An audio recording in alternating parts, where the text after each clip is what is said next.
Hi, everybody. In the previous lectures, we explained the meaning of the signal and the system.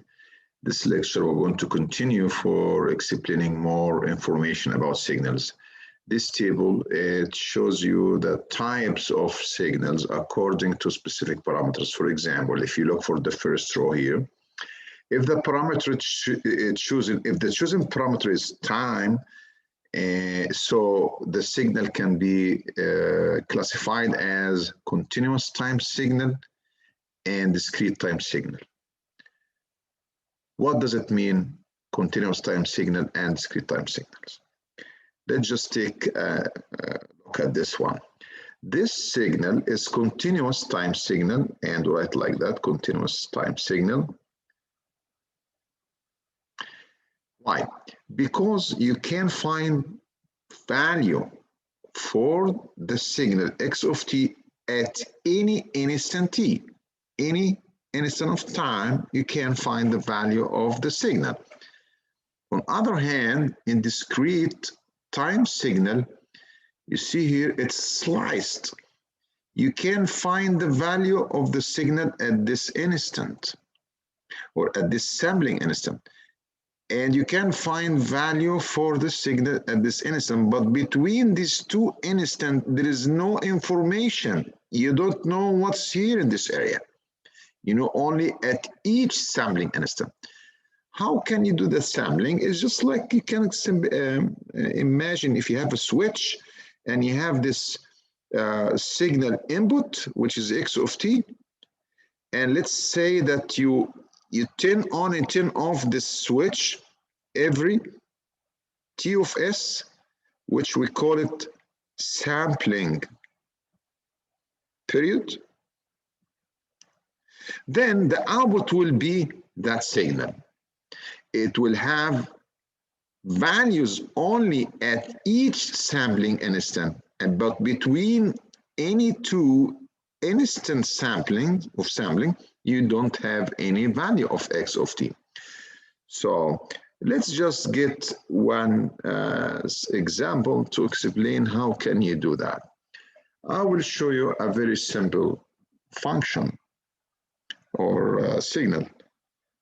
Let's say that you have, that's the time t, and you have here the origin 0,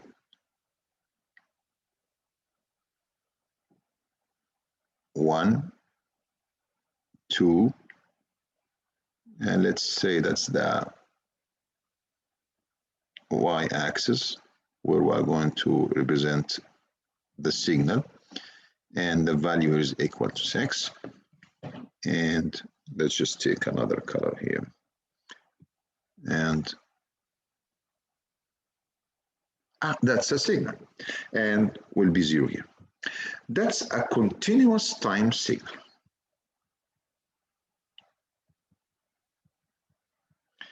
And it's called x of t. You can call it any name.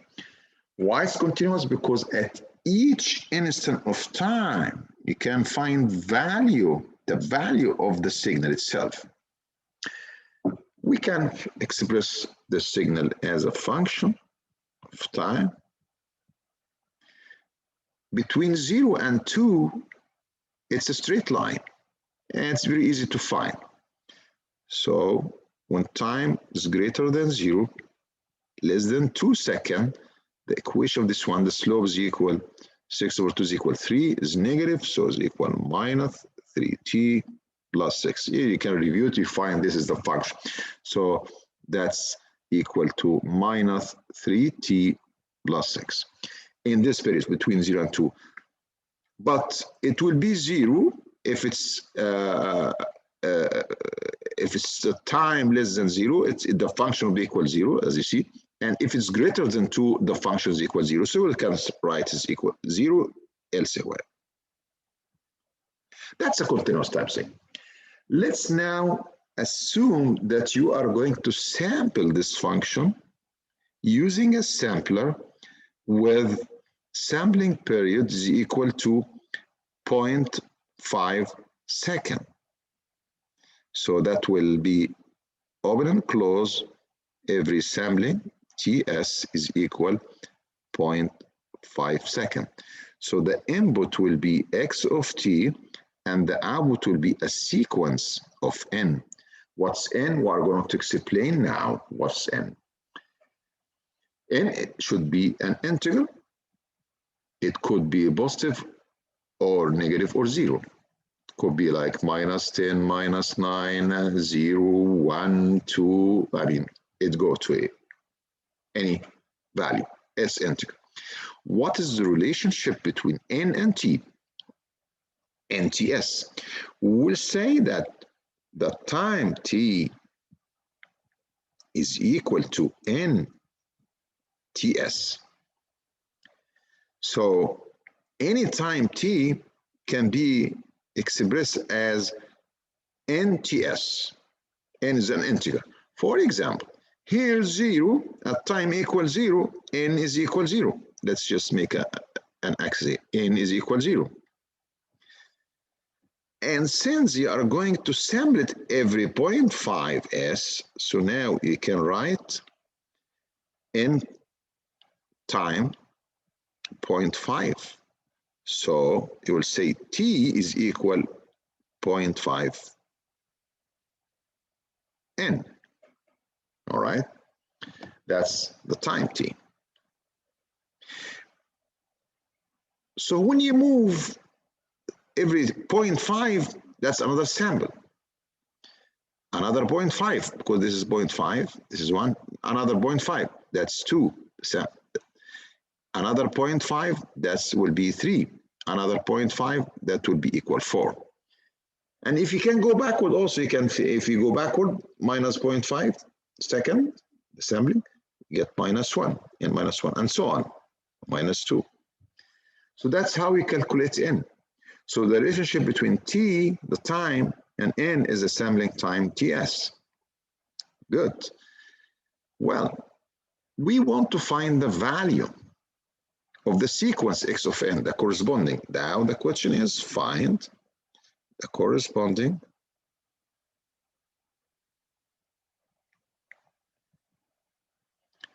XN. What's XN? It's a sequence. It's a discrete time signal. To find the value at each N, it's just very easy. Let's say now X of N. What's X of N? X of N is equal to X of T, but you put T equal N TS. So X of N is equal X of T, and T substitute N time TS, and TS is equal, in this case, 0.5. That's how you find X of N. Well, let's now say if N equals 0, so X when N equals 0 is equal X.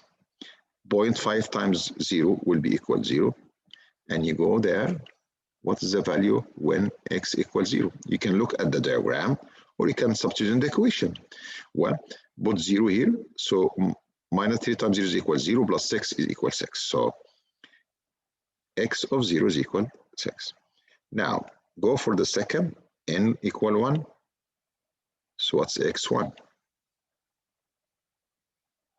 X 0.5 times 1 is equal 0.5. How you find the value? You know, you have the equation here. It was still between 0 and 2, -3t plus 6. Let's just write the equation here. X of t is equal -3t plus 6. If you substitute by 0.5, so you have -3 times 0.5, which is half, plus 6. That's equal -1.5 plus 6. That will be equal 4.5. So it's equal 4.5. Let's take N equal 2. X of 2. That's a sequence, by the way. X, you have equation here. X 0.5n. 0.5n and n is equal 2 will be equal 1. So it means time equal 1. You put t equal 1 here. If you put t equal 1 here, minus 3 times 1 minus 3 plus 6 equal 3. Now let's find n is equal 3. Here you go, x. The equation we have 0.5n, 0.5 times 3 will equal 1.5. How you find? Substituting the equation by t equal 1.5. So you have minus 3 times 1.5 plus 6. So minus 3, 1.5 has been 3 over 2 plus 6. So it'll be minus 9 over 2 plus 6 minus 4.5 plus 6. That equal 1.5. So it's equal 1.5. Last one, n equal 4, x equal 2. X, put n equal 4, will be 2. Substitute by 2, minus 3 times 2 by minus 6 plus 6 equals 0. Now we got the value of from n equals 0 to 4, and I cover from t equals 0 to t equal 2, and we know from 0 to 2 I have this function minus 3t plus 6, but the rest will be equal 0. So any n will be equal 0 after that. Any n. Well, how can you represent this one? Well, you will have this axis hn, and you have the y-axis, that's x of n. That's a sequence. Different than this, that's a continuous time signal. That's a sequence or discrete time signal.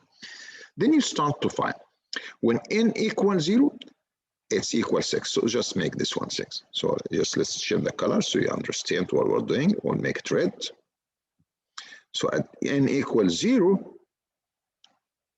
the value is equal 6. So let's just assume this is 6. All right. And you can make like, all right. Now, when n equal 1, that's 1. You have n from 0 to 4, 2, 3, 4. Well, at 1 is equal 4.5.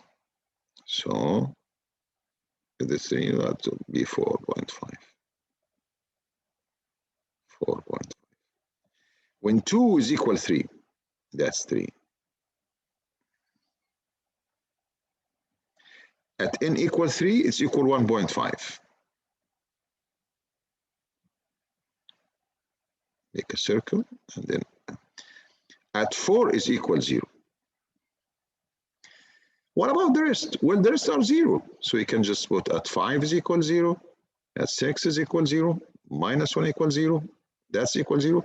So this one we call it discrete time signal or sequence. So that's the difference between continuous time signals and discrete time signals. And we're going to have another lecture for how to write MATLAB program for both. Thank you.